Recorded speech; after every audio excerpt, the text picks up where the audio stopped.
আসসালামু আলাইকুম নমস্কাৰ মোৰ ছাত্ৰ ছাত্ৰীসকল তোমালোকক লাৰ্ণিং টেষ্ট ডিটেইলছৰ ইউটিউব চেনেললৈ স্বাগতম। তোমালোকৰ আজিৰ ক্লাছটো হ'ল Assam history most important 50 MCQ for competitive exam 2026।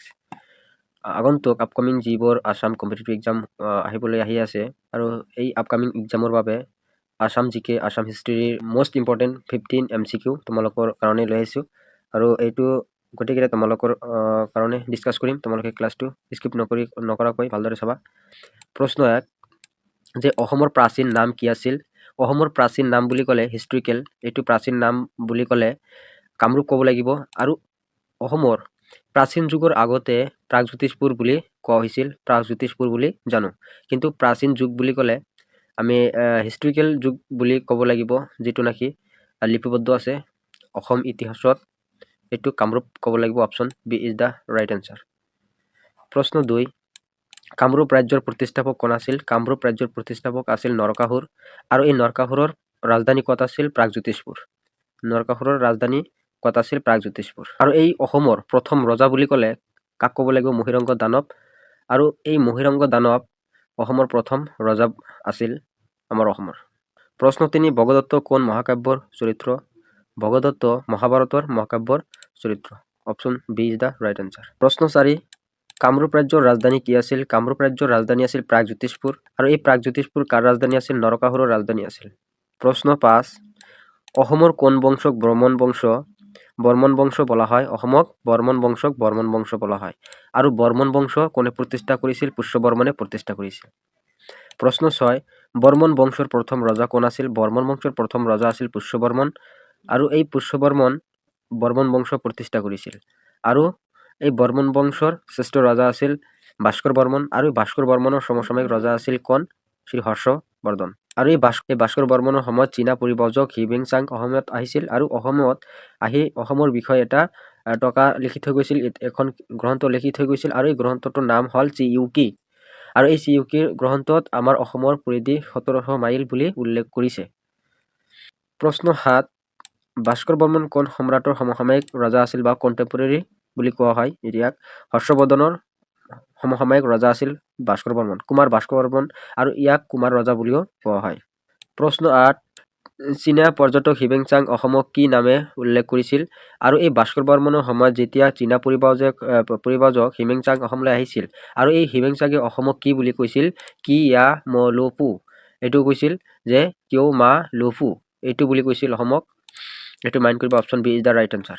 প্ৰশ্ন 9 আহোমসকল অসমলৈ কেতিয়া আহিছিল? আহোমসকল অসমলৈ কেতিয়া আহিছিল? 1228 খ্ৰীষ্টাব্দত আহিছিল আৰু অসমত পোনপ্ৰথমে চৰাইদেউত ৰাজধানী পাতিছিল চুকাফাই আৰু এই চুকাফাত ৰাজধানী পাতিছিল 1253 খ্ৰীষ্টাব্দত। এইটো মাইণ্ড কৰিবা যে আহোমসকল অসমলৈ কেতিয়া আহিছিল? 1228 খ্ৰীষ্টাব্দত অসমলৈ আহিছিল। Option A is the right answer. প্ৰশ্ন 10 আহোমসকল প্ৰথম ৰজা কোন আছিল? আহোমসকলৰ প্ৰথম ৰজা কোন আছিল? চুকাফা। আৰু এই চুকাফা আহোমসকলৰ প্ৰথম ৰজা আছিল আৰু এই চুকাফাই চৰাইদেউৰ ৰাজধানী স্থাপন কৰিছিল পোনপ্ৰথমবাৰৰ বাবে। আৰু আহোমসকলৰ একেবাৰে শেষ ৰাজধানী আছিল যোৰহাট। প্ৰথম ৰাজধানীটো আছিল চৰাইদেউত আৰু চৰাইদেউ এতিয়া মৈদাম হৈ গৈছে, বিশ্ব ঐতিহ্য ক্ষেত্ৰ হৈ গৈছে, ইউনেস্কোৰ স্বীকৃতিপ্ৰাপ্ত 2024 চনত এই চৰাইদেউ মৈদামটো বিশ্বৰ ঐতিহ্য ক্ষেত্ৰ হিচাপে স্বীকৃতি লাভ দিছে হিমন্ত বিশ্ব শৰ্মা চৰকাৰে। প্ৰশ্ন 11 আহোম ৰাজ্যৰ ৰাজধানী প্ৰথমে ক'ত আছিল? আহোম ৰাজ্যৰ ৰাজধানী প্ৰথমে ক'ত আছিল? চৰাইদেউত আছিল। 1253 খ্ৰীষ্টাব্দত এই ৰাজধানী স্থাপন কৰিছিল চুকাফাই। প্ৰশ্ন 12 যে আহোমসকল কোন অঞ্চলৰ পৰা আহিছিল? আহোমসকল কোন অঞ্চলৰ পৰা আহিছিল? ব্ৰহ্মদেশৰ পৰা আহিছিল। আৰু এই ব্ৰহ্মদেশ চীনৰ দক্ষিণ চীনৰ ইয়ান চহৰৰ পৰা আহিছিল। ইয়ান নামৰ প্ৰদেশৰ পৰা মাও অঞ্চলৰ পৰা আহিছিল। অকলে ব্ৰহ্মদেশ ক'লে নহ'ব, ব্ৰহ্মদেশৰ পৰা আহিছিল, কিন্তু এওঁলোক অৰিজিন চীন দেশৰ দক্ষিণ দিশৰ পৰা আহিছিল, মানে চীন দেশত বসবাস কৰিছিল আৰু এই চীন দেশ আৰু ব্ৰহ্মদেশৰ একেবাৰে বৰ্ডাৰৰ কাষতে থাকিছিল আৰু ইয়াৰ পৰা আহোমসকল আহিছিল। পাটকাই পৰ্বত পাৰ হৈ আমাৰ অসমত ভৰি দিছিল। প্ৰশ্ন 13 কোন আহোম ৰজাই হিন্দু ধৰ্ম গ্ৰহণ কৰিছিল? কোন আহোম ৰজাই পোনপ্ৰথমবাৰৰ বাবে হিন্দু ধৰ্ম গ্ৰহণ কৰিছিল? এইটো আছিল চুহুংমুহুং। আৰু এই চুহুংমুহুঙক কি ৰজা বুলি কোৱা হয়? দিহিঙীয়া ৰজা বুলি কোৱা হয়, কাৰণ চুৱাৰগুৱাৰ পৰা দিহিং নদীৰ পাৰত বকতাত ৰাজধানী স্থাপন কৰিছিল বাবে এইগৰাকী ৰজাক দিহিঙীয়া ৰজা বুলি জনা যায়। চুহুংমুহুংক কি ৰজা বুলি জনা যায়? দিহিঙ্গীয়া ৰজা বুলি জনা যায়। গতিকে এইটোৰ option B is the correct answer. প্ৰশ্ন 14, আহোম শাসনত পাইক প্ৰথা মানে কি? এই পাইক প্ৰথা কোনে প্ৰৱৰ্তন কৰিছিল? পাইক প্ৰথা স্বৰ্গদেউ প্ৰতাপ সিংহই কি কৰিছিল? পাইক প্ৰথা প্ৰৱৰ্তন কৰিছিল। পাইক প্ৰথা পচা প্ৰথা কোনে প্ৰৱৰ্তন কৰিছিল? স্বৰ্গদেউ প্ৰতাপ সিং। আৰু এই পাইক প্ৰথা মানে কি? এইটো সুধিছে। পাইক প্ৰথা হ'ল শ্ৰম প্ৰথা। শ্ৰম। পাইক প্ৰথা মানে কি? শ্ৰম প্ৰথা। প্ৰশ্ন 15, মোগল আৰু আহোমৰ মাজত কিহে মুখ্য সংঘৰ্ষ ঘটাইছিল? মোগল আৰু আহোমৰ মাজত কিহে মুখ্য সংঘৰ্ষ ঘটাইছিল? কিহৰ কাৰণে মুখ্য সংঘৰ্ষটো কিহৰ কাৰণে হৈছিল? এইটো আছিল ভূমি দখলৰ কাৰণে। ভূমি দখলৰ কাৰণে এই সংঘৰ্ষটো সংঘটিত হৈছিল মোগল আৰু আহোমৰ মাজত। আৰু মোগল আৰু আহোমৰ মাজত শৰাইঘাটৰ ৰণ হৈছিল, শৰাইঘাটৰ যুদ্ধ হৈছিল। আৰু শৰাইঘাটৰ যুদ্ধত মোগলসকল হাৰি গৈছিল আৰু আহোমসকল জিকিছিল। প্ৰশ্ন 16, শৰাইঘাটৰ যুদ্ধ কেতিয়া হৈছিল? শৰাইঘাটৰ যুদ্ধ 1671 চনত হৈছিল। 1671 খ্ৰীষ্টাব্দত হৈছিল শৰাইঘাটৰ যুদ্ধ। আৰু এই শৰাইঘাটৰ যুদ্ধত কোনে জিকিছিল? আহোম সেনাপতি লাচিত বৰফুকন আছিল আৰু মোগল সেনাপতি ৰাম সিং আছিল। ঔৰংগজেব সম্ৰাট আছিল আৰু ঔৰংগজেবে কাক পঠাইছিল? ৰাম সিংহক পঠাইছিল। আৰু এই ৰাম সিংহে কি কৰিছিল? পৰাজয় বৰণ কৰিছিল আৰু আহোমসকলৰ জয় হৈছিল। আৰু আহোমসকলৰ ৰাজ্যৰ সীমা আছিল মানাহ নদী, পশ্চিমে মানাহ নদীলৈকে আহোমসকলৰ সীমা আছিল। প্ৰশ্ন 17, শৰাইঘাটৰ যুদ্ধৰ নায়ক সেনাপতি কোন আছিল? এইটো লাচিত বৰফুকন আছিল। আৰু এই লাচিত বৰফুকনে 9 যুদ্ধত উইনাৰ হৈছিল, জিকিছিল। সেনাপতি আছিল, প্ৰধান সেনাপতি আছিল লাচিত বৰফুকনে। প্ৰশ্ন 18, লাচিত বৰফুকনে কোন মোগল সেনাপতিক পৰাজিত কৰিছিল? এই ৰাম সিংহক পৰাজয় বৰণ কৰিছিল। আৰু এই ৰাম সিং কোনজন সম্ৰাটৰ সেনাপতি আছিল? ঔৰংগজেবৰ। এই ঔৰংগজেবৰ সেনাপতি আছিল ৰাম সিং। আৰু ৰাম সিংহক অসম আক্ৰমণ কৰিবলৈ পঠাইছিল আৰু শেষত কি হ'লে? পৰাজয় বৰণ কৰি গ'ল। প্ৰশ্ন 19, আহোম শাসনৰ অন্ত কেতিয়া হৈছিল? আহোম শাসন কেতিয়া অন্ত পৰে? আহোম শাসন 1826 চনৰ পৰা খ্ৰীষ্টাব্দৰ পৰা আহোমসকলৰ শাসন অন্ত পৰে। আৰু আহোমসকলৰ প্ৰথম ৰজা আছিল চুকাফা আৰু আহোমসকলৰ একেবাৰে শেষ ৰজা আছিল পুৰন্দৰ সিং। আৰু এই 1826 চনত কি হৈছিল? 1826 চনত এন্দাবু সন্ধি স্বাক্ষৰিত হৈছিল 24 ফেব্ৰুৱাৰীৰ দিনাখন। আৰু এই এন্দাবু সন্ধি কাৰ মাজত স্বাক্ষৰিত হৈছিল? বাৰ্মা আৰু ইষ্ট ইণ্ডিয়া কোম্পানীৰ মাজত এই এন্দাবু সন্ধি স্বাক্ষৰিত হৈছিল। আৰু এন্দাবু সন্ধিৰ যোগেদি সম্পূৰ্ণ অসমখন ব্ৰিটিছৰ হাত লৈ গৈছিল আৰু আহোমসকলৰ শাসনৰ অন্ত পৰে। প্ৰশ্ন 20, এন্দাবু সন্ধি কেতিয়া হৈছিল? এন্দাবু সন্ধি 1826 চনৰ 24 ফেব্ৰুৱাৰীত হৈছিল। এইটো 1826 চনৰ 24 ফেব্ৰুৱাৰী, option C is the right answer. প্ৰশ্ন 21, এন্দাবু সন্ধিৰ ফলত অসম কিহৰ অধীনলৈ গৈছিল? অসমসকল ব্ৰিটিছৰ অধীনলৈ গৈছিল, ইষ্ট ইণ্ডিয়া কোম্পানীৰ হাত লৈ গৈছিল। প্ৰশ্ন 22, যে অসম ব্ৰিটিছ শাসনৰ আনুষ্ঠানিকভাৱে কেতিয়া আৰম্ভ হৈছিল? আনুষ্ঠানিকভাৱে অসম আনুষ্ঠানিকভাৱে ব্ৰিটিছৰ হাতলৈ কেতিয়া গৈছিল? 1826 চনৰ 26 খ্ৰীষ্টাব্দৰ পৰা 24 ফেব্ৰুৱাৰীৰ পৰা সম্পূৰ্ণৰূপে ব্ৰিটিছৰ হাতলৈ গৈছিল। প্ৰশ্ন 23, অসমৰ প্ৰথম ব্ৰিটিছ কমিশ্যনাৰ কোন আছিল? অসমৰ প্ৰথম ব্ৰিটিছ কমিশ্যনাৰ আছিল ডেভিড এস্কট। ডেভিড এস্কট আছিল অসমৰ ব্ৰিটিছ কমিশ্যনাৰ। প্ৰশ্ন 24, কছাৰী ৰাজ্যৰ প্ৰাচীন ৰাজধানী ক'ত আছিল বা প্ৰথম ৰাজধানী ক'ত আছিল? কছাৰী ৰাজ্যৰ প্ৰথম ৰাজধানী আছিল ডিমাপুৰ। আৰু কছাৰী ৰাজ্যৰ আটাইতকৈ শেষৰ ৰাজধানী আছিল খাছপুৰ। এইটো মাইবংগ কছাৰীসকলৰ ৰাজধানী আছিল। শিৱসাগৰ নহ'ব, মাইবং হ'ব, ডিমাপুৰ হ'ব আৰু খাছপুৰ হ'ব। এই তিনিটা কছাৰী ৰাজ্যৰ ৰাজধানী আছিল। গতিকে ইয়াত কি সুধিছে? প্ৰাচীন ৰাজধানী বা প্ৰথম ৰাজধানী ডিমাপুৰ হ'ব, আৰু তাৰপিছত মাইবং হ'ব, তাৰপিছত খাছপুৰ, একেবাৰে শেষত খাছপুৰ হ'ব। আৰু কেইটামান আছিল, কিন্তু প্ৰথম ডিমাপুৰ আৰু শেষত খাছপুৰ, এই দুয়োটা মনত ৰাখিলে হ'ল। প্ৰশ্ন 25, কোচ ৰাজ্যৰ প্ৰতিষ্ঠাপক কোন আছিল? কোচ ৰাজ্যৰ প্ৰতিষ্ঠাপক আছিল বিশ্বসিং। আৰু কোচ ৰাজ্যৰ প্ৰতিষ্ঠাপক আছিল বিশ্বসিং। আৰু বিশ্বসিংহৰ পিতৃৰ নাম আছিল হৰিয়া মণ্ডল। আৰু এই হৰিয়া মণ্ডল গোৱালপাৰা জিলাত জন্মগ্ৰহণ কৰিছিল, আমাৰ অসমৰ গোৱালপাৰা জিলাত। আৰু এই কোচ ৰাজ্যৰ ৰাজধানী ক'ত পাতিছিল? কোচবিহাৰত। আৰু এই কোচ ৰাজ্য দুটা ভাগত ভাগ কৰিছিল, এটা হ'ল কোচ হাজো, আনটো হ'ল কোচবিহাৰ। কোচ হাজো হ'ল আমাৰ অসমত আছে, এইটো পূবফালে, এই কোচবিহাৰৰ পূবফালে অৰ্থাৎ অসমত, আৰু পশ্চিম ভাগৰ নাম দিছিল কোচবিহাৰ। প্ৰশ্ন 26, কোচ ৰাজ্যৰ আটাইতকৈ শক্তিশালী ৰজা কোন আছিল? আটাইতকৈ শক্তিশালী ৰজা নৰনাৰায়ণ আছিল। আৰু নৰনাৰায়ণে কি কৰিছিল? গোহাঁই কোমল আলিৰ পথটো নিৰ্মাণ কৰিছিল। আৰু নৰনাৰায়ণৰ অৰিজিন নামটো কি আছিল? মল্লদেৱ। নৰনাৰায়ণৰ অৰিজিন নামটো আছিল মল্লদেৱ। আৰু চিলাৰায়ৰ অৰিজিন নামটো কি আছিল? শুক্লধ্বজ।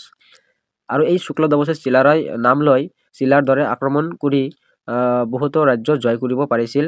খাচী ৰাজ্য, জয়ন্তীয়া ৰাজ্য, ধৰং ৰাজ্য আদি ৰাজ্যবোৰ এই চিলাৰাই দখল কৰিছিল। চিলাৰ দৰে আক্ৰমণ কৰিব পাৰিছিল বাবে ইয়াক চিলাৰাই নাম দিয়া হ'ল। আৰু এই নৰনাৰায়ণ আৰু চিলাৰাই এই দুয়োজন কি আছিল? ভাতৃ আছিল, ভায়েক আছিল। নৰনাৰায়ণৰ ভায়েক চিলাৰাই। এই নৰনাৰায়ণৰ অৰিজিন নাম আছিল মল্লদেৱ আৰু চিলাৰৰ অৰিজিন নাম আছিল শুক্লধ্বজ। প্ৰশ্ন 27 চিলাৰাই কোন ৰজাৰ ভাতৃ আছিল? চিলাৰাই কোন ৰজাৰ ভায়েক আছিল? ভাতৃ আছিল। নৰনাৰায়ণৰ ভায়েক আছিল, ভাতৃ আছিল। প্ৰশ্ন 28 আহোম ৰাজ্যৰ শেষ ৰজাজনৰ নাম কি? আহোম ৰাজ্যৰ শেষ ৰজাজনৰ নাম আছে Purandar Singh. Option C is the right answer. প্ৰশ্ন 29 মোৱামৰীয়া বিদ্ৰোহ কিহৰ বিৰুদ্ধে হৈছিল? মোৱামৰীয়া বিদ্ৰোহ আহোমৰ শাসনৰ বিৰুদ্ধে হৈছিল। মোৱামৰীয়া বিদ্ৰোহ কিহৰ বিৰুদ্ধে হৈছিল? আহোম শাসনৰ বিৰুদ্ধে হৈছিল। প্ৰশ্ন 30 মোৱামৰীয়া বিদ্ৰোহ কেতিয়া আৰম্ভ হৈছিল? বিদ্ৰোহটো কেতিয়া আৰম্ভ হৈছিল? 1769 চনত। 1769 চনত মোৱামৰীয়া বিদ্ৰোহ আৰম্ভ হৈছিল আৰু মোৱামৰীয়া বিদ্ৰোহ স্বৰ্গদেউ লক্ষ্মী সিংহৰ দিনত সংঘটিত হৈছিল। স্বৰ্গদেউ লক্ষ্মী সিংহৰ দিনত সংঘটিত হৈছিল আৰু শেষ হৈছিল পুৰন্দৰ সিংহৰ দিনত। আৰু মোৱামৰীয়া বিদ্ৰোহ 4টা পৰ্যায়ত হৈছিল। 1805 চনলৈকে হৈছিল। প্ৰশ্ন 31 অসমৰ প্ৰথম সংবাদপত্ৰটোৰ নাম কি? অসমৰ প্ৰথম সংবাদপত্ৰটো হ'ল অৰুণোদয়। আৰু এই অৰুণোদয় অসমত প্ৰথম সংবাদপত্ৰ, বাতৰি কাকত।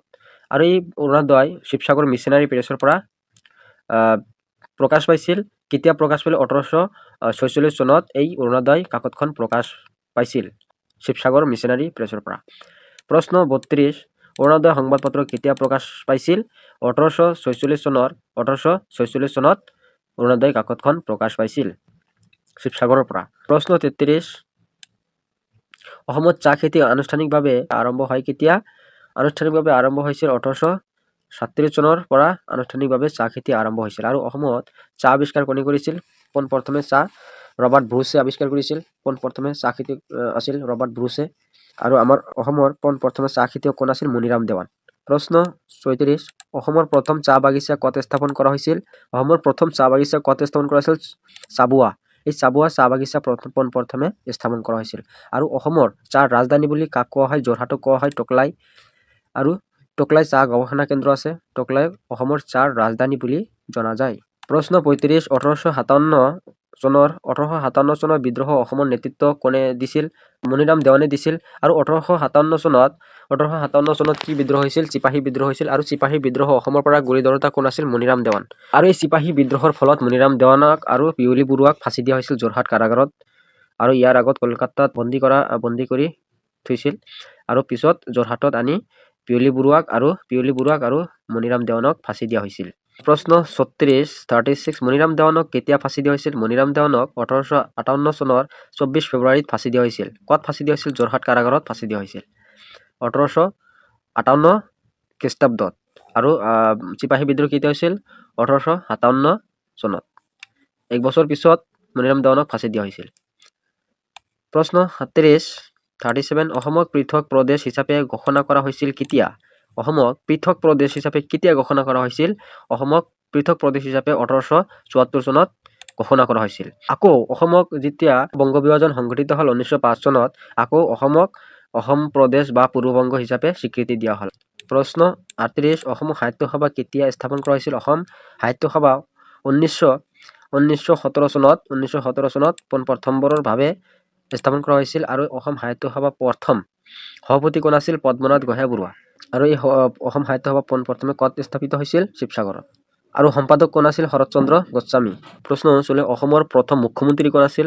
অসমৰ প্ৰথম মুখ্যমন্ত্ৰী বুলি ক'লে আমি গোপীনাথ বৰদলৈ ক'ব লাগিব, কাৰণ অসমৰ প্ৰথম মুখ্যমন্ত্ৰী সুধিছে। অসম স্বাধীন হোৱাৰ আগত মুখ্যমন্ত্ৰী কোন আছিল? ছাৰ সৈয়দ মহম্মদ ছাইদুল্লাহ ব্ৰিটিছৰ যুগত অসমৰ মুখ্যমন্ত্ৰী হৈ আছিল।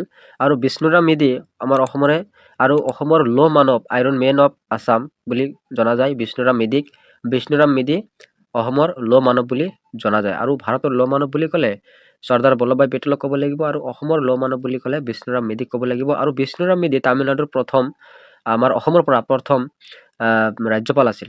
মাদ্ৰাজ অৰ্থাৎ তামিলনাডু। মাদ্ৰাজটো এতিয়া নাই, তামিলনাডু হৈ গৈছে। আৰু গোপীনাথ বৰদলৈ হ'ল আমাৰ লোকপিয়ল বুলি জনা যায়। গোপীনাথ বৰদলৈ স্বাধীন অসমৰ প্ৰথম মুখ্যমন্ত্ৰী বা আগত প্ৰধানমন্ত্ৰী হিচাপেও জনা গৈছিল। প্ৰশ্ন 40 অসম চুক্তি কেতিয়া স্বাক্ষৰিত হৈছিল? অসম চুক্তি 1985 চনত স্বাক্ষৰিত হৈছিল। ছদহ অসম ছাত্ৰ সংস্থা। অসম চুক্তি কেতিয়া স্বাক্ষৰিত হৈছিল, যাক আমি আছু বুলি কওঁ, 1985 চনত স্বাক্ষৰিত হৈছিল।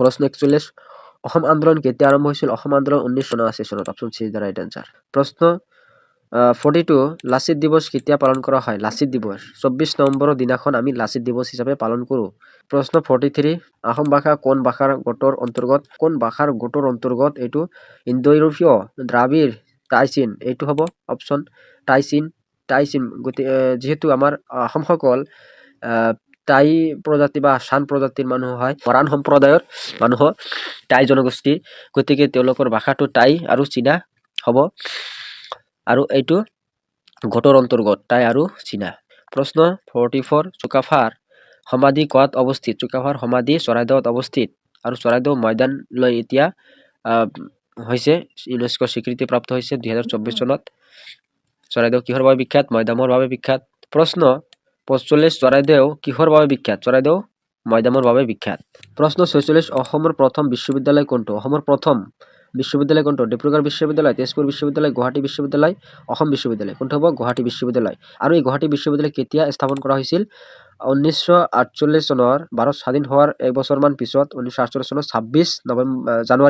26 জানুৱাৰীৰ দিনাখন গুৱাহাটী বিশ্ববিদ্যালয়খন স্থাপন কৰা হয় আৰু গুৱাহাটী বিশ্ববিদ্যালয়ৰ প্ৰথম উপাচাৰ্য কোন আছিল কৃষ্ণকান্ত সন্দিকৈ প্ৰশ্ন 47 গুৱাহাটী বিশ্ববিদ্যালয় কেতিয়া স্থাপন কৰা হৈছিল গুৱাহাটী বিশ্ববিদ্যালয় 1948 চনৰ 26 জানুৱাৰীৰ দিনাখন স্থাপন কৰা হৈছিল প্ৰশ্ন 48 আহোম যুগত ভূমি পৰিমাপৰ একক কি পুৰা আছিল প্ৰশ্ন 49 বৰফুকন কোন ঠাইৰ প্ৰশাসক আছিল বৰফুকন গুৱাহাটীৰ প্ৰশাসক বা শাসন কৰিছিল গুৱাহাটীৰ নামনি অসমৰ প্ৰশ্ন 50 আহোম শাসনকালত মুখ্য ধৰ্ম কি আছিল এইটো একজেক্টলি ক'বলৈ হ'লে আমি কোনো ধৰ্ম ক'ব নোৱাৰো কাৰণ আহোমসকলে বিভিন্ন ধৰ্ম গ্ৰহণ কৰিছিল আৰু তেওঁলোকে টাই ধৰ্ম আৰু হিন্দু ধৰ্ম বেছিভাগ পালন কৰা দেখা গৈছিল টাই আৰু হিন্দু ধৰ্ম এইখিনি আছিল আজিৰ ক্লাছটো তোমালোকৰ ক্লাছটো ভাল লাগিলে লাইক কৰিবা শ্বেয়াৰ কৰিবা আৰু এনে ধৰণৰ ক্লাছবোৰ পাই থাকিবলৈ learn with SD Talukdar YouTube চেনেলটো সাবস্ক্ৰাইব কৰি ৰাখিবা thanks for watching the class জয় আই অসম